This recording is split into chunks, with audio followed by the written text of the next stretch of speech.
The action now moves up the table to Howard Lederer, and he's going to raise it $12,000.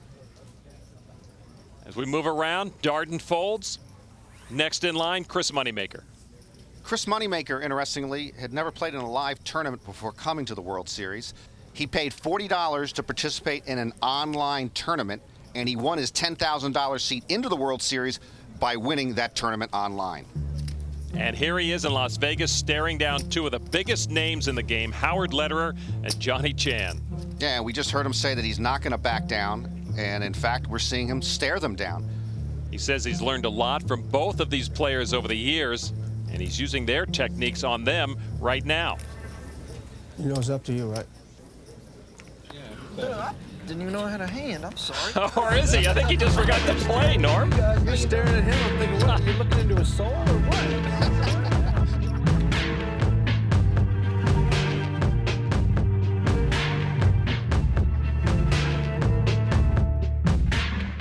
My favorite era in poker was between 2006 and 2011. 03, 04, 05, you know, right after Moneymaker. I mean, it was a very vibrant time in the community. It's hard not to like. Online poker was thriving and booming. It was easy to print.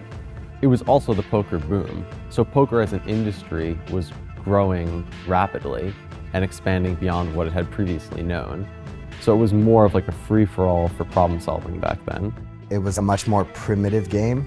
Solvers, of course, were years away from being a thing.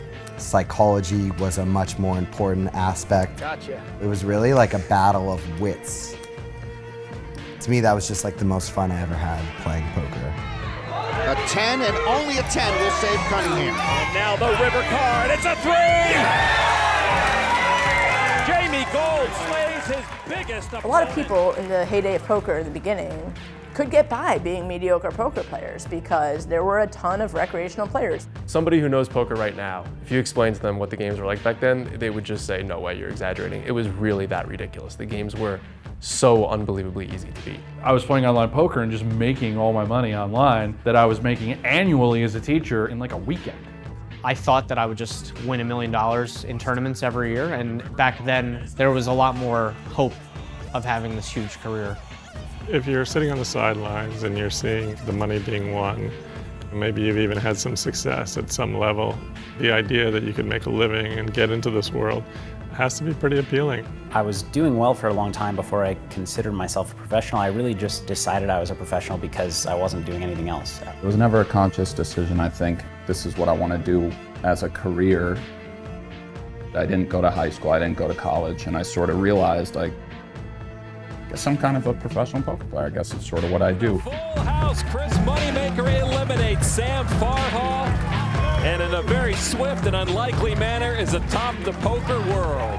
This is beyond fairy tale. It's inconceivable.